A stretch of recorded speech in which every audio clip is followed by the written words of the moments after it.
Good morning. Welcome to RealE Talk with Lisa Wilson. And Tiffany Cofield. We're perky this morning. Just kidding. We're really not, but we're putting on a good show for you. Today, since we had so much good feedback about the other documents that we covered, I wanted to talk a little bit about working with real estate agents' disclosure. This is something we have here in North Carolina that needs to be given to a prospective buyer or seller at first substantial contact. I don't know if other states have it, so let's talk about North Carolina. Chances are, if you've had a real estate transaction, your agent has had you sign one of these, but have they truly gone over it with you so that you understand what you're signing? It's not a contract, it's merely a disclosure. Full disclosure, always in real estate. There's a form specifically for sellers. There's a form for buyers.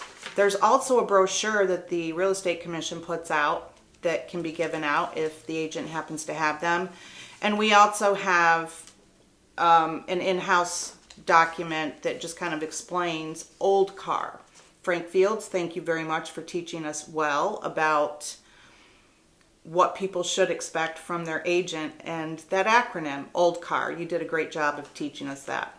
Old car stands for obedience, loyalty, disclosure of material facts, confidentiality, accountability, and reasonable skill and care. And each of those things have a little description on this document. The working with real estate agents disclosures talk about the different types of agency that might come into play as you're buying or selling a house. There's seller's agency or buyer's agency. There's dual agency, where maybe your agent is representing both sides of the transaction and representing the buyer and the seller. It's a little tricky. We'll talk about that another day. And there's designated dual agency.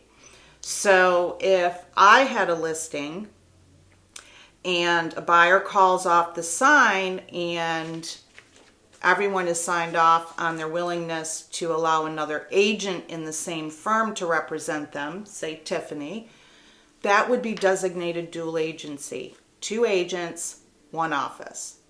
That still allows the buyer or seller to have individual representation, but it's all within 1 agency. And there's also buyers or sellers working with an unrepresented seller or buyer. So these documents should be gone over with you, the client, completely. We want you to understand it top to bottom so that there are no surprises. Now, can agency change midstream in a transaction? Absolutely, but it has to be documented. That means everyone initials and dates it so that everything's on the up and up and there are no blurry lines. Full disclosure, folks. If you have any questions about these documents or any others, don't hesitate to call us. You can reach us at any time. The number here is 866-9-OFF-ROAD. Super easy to remember. And don't forget, while you're out and about today, folks, beep at the Jeep.